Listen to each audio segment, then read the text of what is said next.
E aí pessoal, tudo certo com vocês? Na aula de hoje estaremos vendo a isomeria espacial. Só recordando pessoal, na aula anterior nós vimos isomeria plano, agora nós veremos isomeria espacial, beleza? Então, bora ver? Primeiramente, o que é isomeria espacial, pessoal? A isomeria espacial vai ser aquele tipo de isomeria que vai ser explicada através das fórmulas estruturais espaciais, tá certo? Como que nós faremos a diferenciação dos isômeros? Como que nós vamos diferenciar um composto do outro? Muito simples, pessoal. A gente vai estar fazendo a diferenciação através dos modelos moleculares espaciais, beleza? Nós teremos dois tipos de isomeria espacial, que vai ser a isomeria geométrica, cis-trans, e também a isomeria óptica, certo? Primeiramente, vamos falar sobre a isomeria cis-trans. O que é a isomeria cis-trans? Ela vai estar ocorrendo, pessoal, quando um par de isômeros ele vai ter a mesma fórmula molecular, certo? Porém, a gente vai analisar a posição de alguns grupos, tá certo? Na isomeria cis-trans, ela vai estar acontecendo em dois casos. O primeiro caso é quando o composto tiver ligação dupla, certo? A gente vai estar olhando onde que está essa ligação dupla e a gente vai analisar aquele ponto ali onde está acontecendo a ligação dupla, tá certo? Depois nós teremos a isomeria cis-trans nos compostos cíclicos saturados, certo, pessoal? Que são aqueles compostos que vão estar apresentando somente ligações simples na sua estrutura. Primeiramente, vamos falar sobre os compostos que têm ligação dupla. Por exemplo, aqui a gente tem uma representação para isso. Ó. Um carbono que está fazendo ligação dupla com outro carbono. Nós já sabemos que o carbono, ele é o quê? Ele é tetravalente, pessoal. O que isso quer dizer? Quer dizer que o carbono ele faz 4 ligações, certo?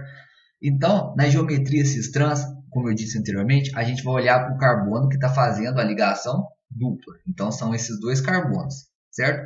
Se o carbono ele faz 4 ligações duplas, então ele já está fazendo uma dupla aqui, certo? Ele faz 4 ligações, certo? Então, ele vai ter que fazer mais 2 ligações, concorda comigo? Para completar o seu octeto. Então, cada carbono ele vai ter ligado ali a ele 2 ligantes, certo? Aqui, esse carbono aqui ele vai ter um ligante A, e esse carbono aqui ele vai ter um ligante B também, e esse outro carbono aqui, pessoal, ele vai ter ali um ligante C, certo?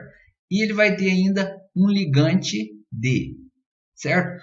Porém, pessoal, uma coisa importante na geometria, na isomeria cis-trans, é que o ligante A ele seja diferente do ligante B, pessoal. O que isso quer dizer? Quer dizer que um carbono ele não pode ter 2 ligantes iguais, certo? Isso também vale para esse carbono aqui, ó. Esse carbono aqui ele não pode ter esse ligante C igual a esse ligante D, tranquilo?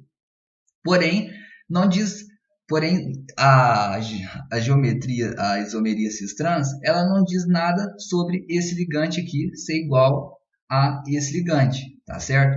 Então, o A ele pode ser igual ao C, que pode ser igual ainda ao D, tranquilo? Só não pode ser o A igual ao B, nem o C igual ao D. Agora, pessoal, vamos analisar dois isômeros que têm a seguinte fórmula molecular: C2H2Cl2, certo?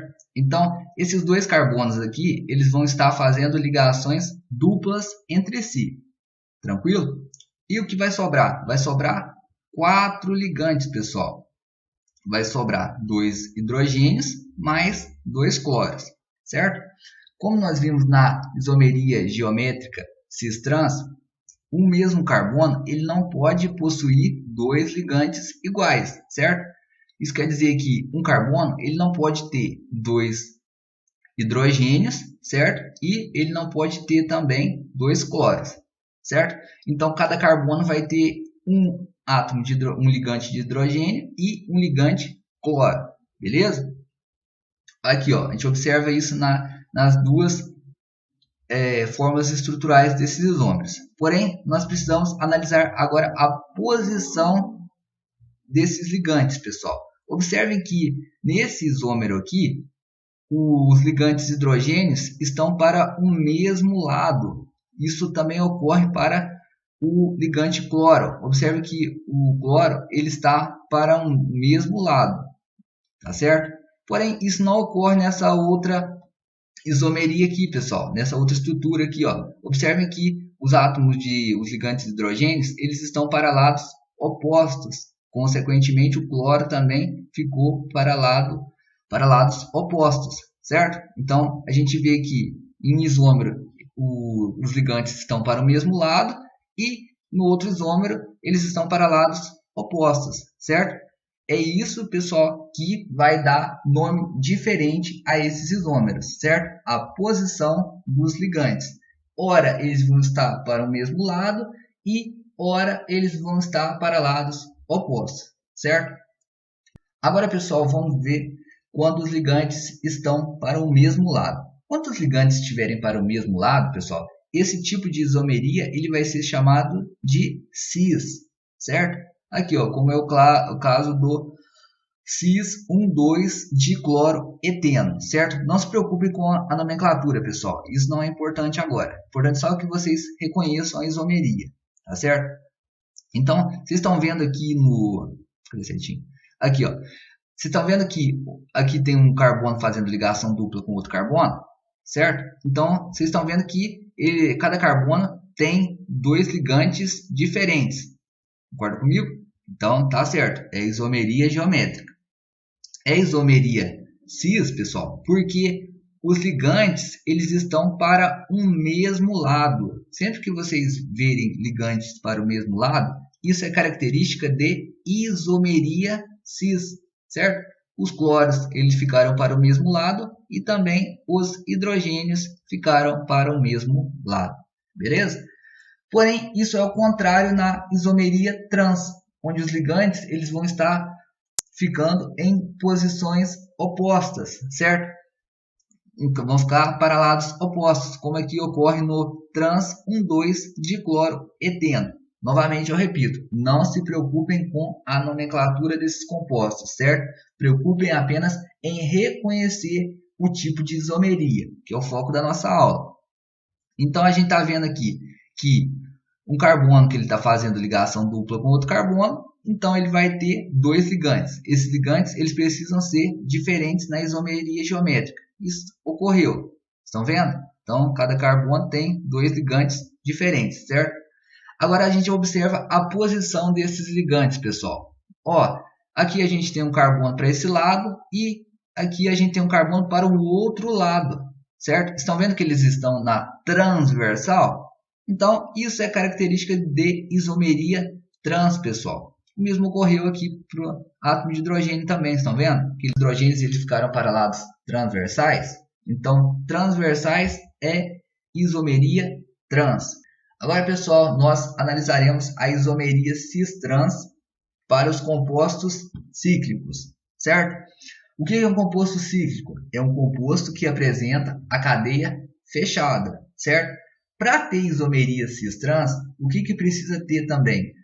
Precisa que a cadeia ela seja saturada. O que isso quer dizer? Isso quer dizer que a cadeia ela precisa ser fechada e precisa ter somente ligações simples entre os carbonos, certo? Então, para composto cíclico, guardem isso. É importante que seja cadeia fechada e saturada, certo? Saturada quer dizer que só tem ligações simples, já que composto cíclico, cadeia fechada, beleza? Para ter isomeria cis-trans, pessoal, no composto cíclico saturado, dois carbonos pelo menos, eles precisam apresentar ligantes diferentes entre si, tá certo? Por exemplo, aqui nesse isômero que nos foi apresentado. Aqui traçou essa linha vermelha só para indicar um plano, pessoal, só para diferenciar a posição dos ligantes, certo? Então aqui a gente tem um átomo de carbono e daqui a gente tem um átomo de carbono também, tá certo? Então, tá vendo que esse carbono aqui, ele tem esse ligante aqui e tem esse ligante, tem esse e vai estar ligado ao outro carbono, certo? Isso também vai ocorrer para esse carbono aqui, ó. Esse carbono vai ter esse ligante, vai ter esse ligante aqui, esse ligante aqui, e ele vai estar também ligado ao outro átomo de carbono, logicamente. Beleza? A gente analisa, pessoal, agora na posição para diferenciar quem é cis e quem é trans, a posição dos ligantes, certo? Se eles estiverem para o mesmo lado, esse composto aqui, ele vai ser cis, certo? Aqui, ó, o nome dele, ó, cis-1,2-dicloropropano. Repito novamente, não se preocupem com o nome, só se preocupem em reconhecer se é cis ou se é trans, certo? Nessa outra isomeria aqui, pessoal, nesse outro composto, a gente observa o contrário. Estão vendo a posição dos ligantes? Que aqui a gente tem um cloro para um lado e aqui a gente tem o cloro para outro lado, tá certo? Então, isso indica que eles estão para lados opostos. Lados opostos é isomeria trans, certo? E o mesmo ocorreu para o átomo, para o ligante hidrogênio, certo? Estão para lados opostos. Então, é realmente uma isomeria trans, beleza? Esse tracejadinho aqui, pessoal, indica que está para trás do plano, enquanto essa setinha aqui, ó, na seta, esse risco aqui dessa forma indica que está para frente do plano, tá certo? Então esse composto aqui ele é cis porque os ligantes estão para o mesmo lado, concorda comigo? E esse outro composto aqui ele é trans porque os ligantes eles estão para lados opostos, beleza? Agora, turma, veremos outro tipo de isomeria espacial, que é a isomeria óptica. Quando que ela vai ocorrer? Ela vai ocorrer, pessoal, quando tiver um carbono assimétrico, também chamado de carbono quiral. O que isso quer dizer? Quer dizer que o carbono ele vai apresentar 4 ligantes diferentes entre si, certo? Conforme está representado aqui, ó. Vai ter 4 ligantes diferentes, certo? Visto que o carbono ele faz 4 ligações. E uma coisa importante, pessoal, para ter carbono assimétrico, o carbono ele precisa fazer somente ligações simples, senão a gente não tem 4 ligantes diferentes, beleza? Para representar um exemplo de carbono quiral, pessoal, vamos estar utilizando como exemplo o ácido lático, certo? O ácido lático ele tem a seguinte estrutura, certo? Observe que esse carbono aqui ele apresenta 4 ligantes diferentes. Estão vendo? Esse aqui é um hidrogênio, esse aqui é um grupamento metila, isso aqui é uma hidroxila e esse aqui é uma carboxila, certo? Então, o ácido lático a gente viu que é um carbono que ele apresenta um carbono quiral, porque apresenta um carbono que tem 4 ligantes diferentes, certo? O ácido lático, pessoal, ele tem um isômero, que é a sua imagem espelhada, certo? Chamado também de imagem especular, certo? Que é como se colocasse o ácido lático em frente ao espelho, que gera esse composto aqui, ó, certo? Que ele, consequentemente, também vai ter um carbono quiral, certo? É só a imagem espelhada desse ácido lático aqui, certo? Esse ácido lático aqui, pessoal, ele recebe o nome de ácido lático D, certo? E esse outro aqui, que é a imagem especular, ele vai receber o nome de ácido lático L, tá certo? A gente vai ver isso já o que significa, beleza? Turma, agora eu vou falar sobre um conceito anteriormente, antes de falar sobre destrógeno e levógeno, eu vou falar sobre luz polarizada. A luz normalmente, pessoal, ela se propaga em várias direções, certo? Em vários planos. Quando a gente incide uma luz sobre um prisma, a gente consegue polarizar essa luz. O que isso significa? Isso significa que a gente consegue fazer com que a luz ela se propague em um único plano, certo? Então, luz polarizada é aquela luz que se propaga através de um único plano. Agora sim, pessoal, nós já conseguimos definir o que é destrógera e o que é levógera. Quando uma substância desviar a luz polarizada para a direita, pessoal, ela é chamada de destrógera. Quando a substância desviar a luz polarizada para a esquerda, ela vai ser chamada de levógera, tá certo? Como nós vimos aqui no ácido lático D, pessoal, esse D aqui significa destrógera, certo?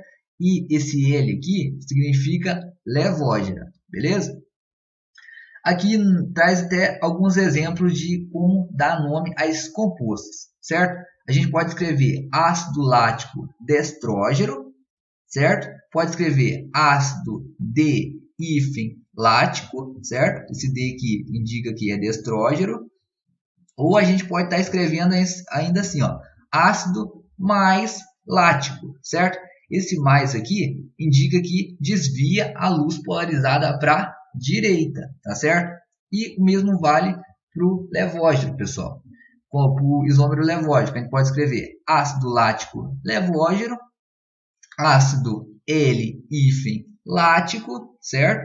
Ou ainda ácido menos lático, certo? Esse menos aqui indica que desvia a luz polarizada para a esquerda. As propriedades físicas, pessoal, de um isômero destrógeno para um isômero levógeno, elas são as mesmas, certo?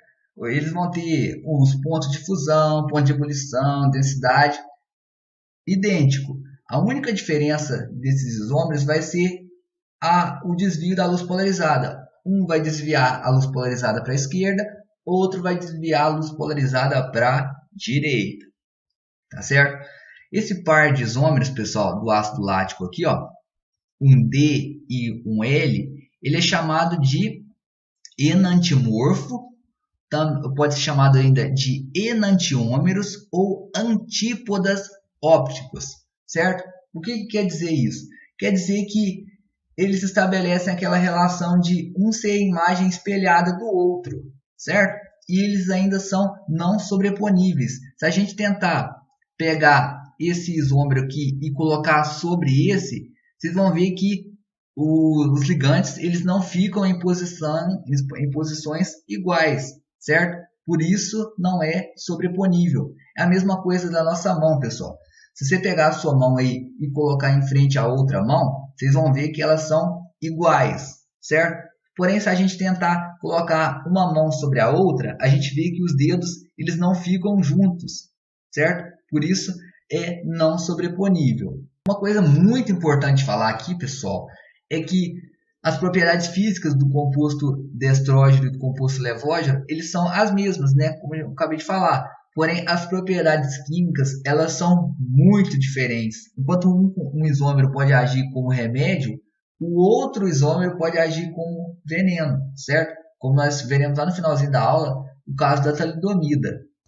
Agora, pessoal, falando sobre mistura racêmica. O que é mistura racêmica? Mistura racêmica vai ser uma mistura formada por dois isômeros, mais especificamente dois enantiômeros, que vão estar em quantidades iguais, sendo que um vai ser destrógeno e outro vai ser levógeno, beleza?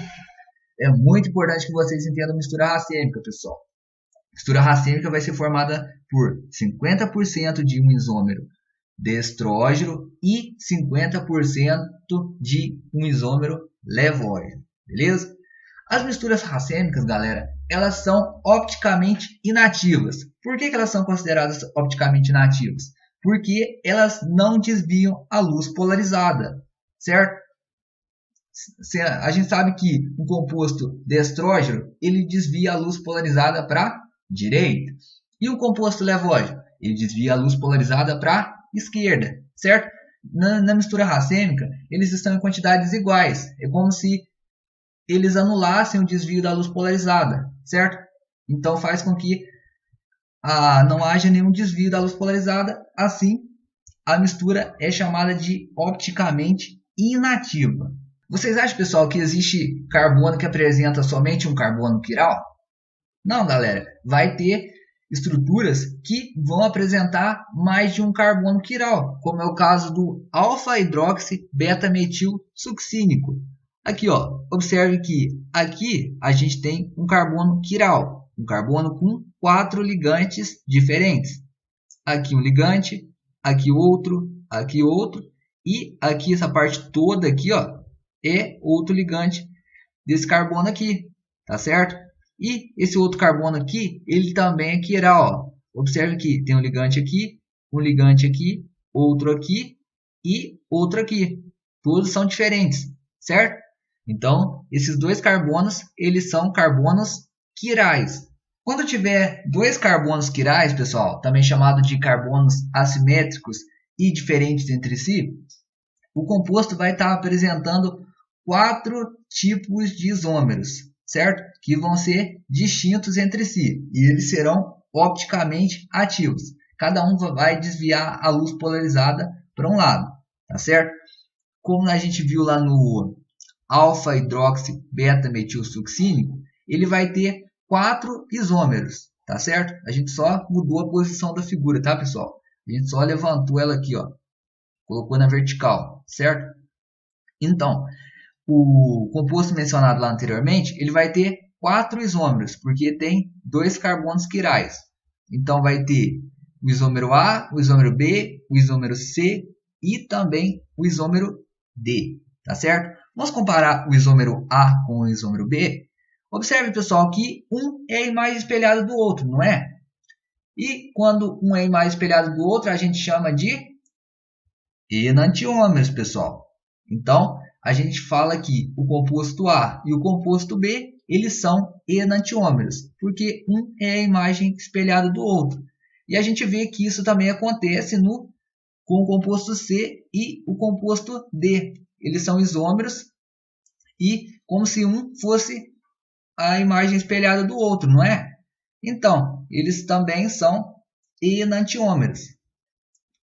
Já quando os isômeros óticos eles não são enantimorfos ou enantiômeros entre si, então eles vão ser chamados de diástereoisômeros. Isso vai estar acontecendo ali com o composto A e o composto C, tá certo?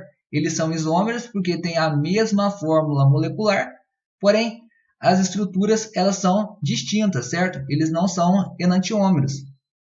E isso vai estar acontecendo também entre o composto B e o composto D, que eles vão ser isômeros, certo? Porém, eles não são enantiômeros.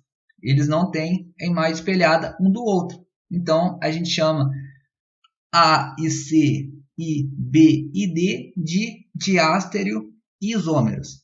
É possível determinar o número de isômeros, pessoal? Claro que é, né? A única coisa que a gente precisa saber é o número de carbonos assimétricos que tem no composto. Então, a gente utiliza a seguinte fórmula: 2 elevado a n, onde n é igual ao número de carbonos assimétricos, certo? Por exemplo, um composto que apresenta 2 carbonos assimétricos, como esse caso aqui, ó. Então, você faz 2 elevado a 2. Então, vai dar igual a 4. Então, indica que quando tem 2 carbonos assimétricos, há 4 isômeros ópticos. Tranquilo? Agora, pessoal, precisamos falar sobre a talidomida. O que é a talidomida? A talidomida, pessoal, ela é um fármaco que possui 2 isômeros ópticos. O que isso quer dizer? Quer dizer que um desvia a luz polarizada para a direita e outro isômero desvia a luz polarizada para a esquerda, tá certo? Esse aqui, ó, desvia a luz polarizada para a direita e esse aqui desvia a luz polarizada para a esquerda, tá certo? Então, eles são chamados de enantiômeros. Por quê? Porque um é a imagem espelhada do outro, beleza? Então, voltando à talidomida. A talidomida ela é um fármaco, um medicamento que foi bastante utilizado na Europa por volta das décadas de 50 e 60. E era utilizado como sedativo para estar aliviando ali as náuseas das mulheres grávidas. E como que era feito a talidomida? A talidomida era feita sobre uma mistura racêmica. O que isso significa? A gente viu que mistura racêmica é uma mistura formada por 50% de um isômero e 50% do outro isômero, certo? Então seria 50% desse isômero aqui e 50% desse outro isômero aqui, beleza? Essa diferença na conformação espacial, na organização espacial dos átomos, pessoal, ela acaba por resultar em diferentes propriedades biológicas. Enquanto as propriedades físicas elas não se alteram de um isômero para o outro, como ponto de fusão, ponto de ebulição e densidade, as propriedades biológicas elas se alteram de um isômero para o outro. Enquanto um isômero ele pode fazer bem, o outro pode fazer mal, tá certo? Descobriu-se depois de estudos que somente o isômero destrógeno, que é o R, ele era responsável pelas propriedades analgésicas e sedativas, enquanto o isômero S, que era a talidomida levógera, ela tinha função teratogênica. O que isso quer dizer? Isso quer dizer que provoca mutações no feto. Por essa razão aí, durante as décadas de 50 e 60, cerca de 12 mil crianças tiveram má formação. Atualmente, a Agência de Vigilância Sanitária, a Anvisa, ela proíbe o uso da talidomida em gestantes, somente em casos muito específicos mesmo, e precisa ter um acompanhamento rigoroso do médico, tá certo? Porém, pessoal, a talidomida ela é um medicamento bastante eficiente no combate à hanseníase, tá certo? Então, tem que se tomar cuidado no caso das mulheres grávidas, porém a talidomida ela é muito importante no tratamento da hanseníase, porque ela é muito eficaz, tá certo? Eu vou ver se eu consigo deixar lá no grupo um link falando sobre a talidomida também, tá joia? Agora é com vocês, pessoal. Peço que vocês façam os exercícios da semana 4 do PET volume 4 e tirem suas dúvidas lá pelo WhatsApp, tá joia? Bons estudos a todos, até a próxima então e valeu!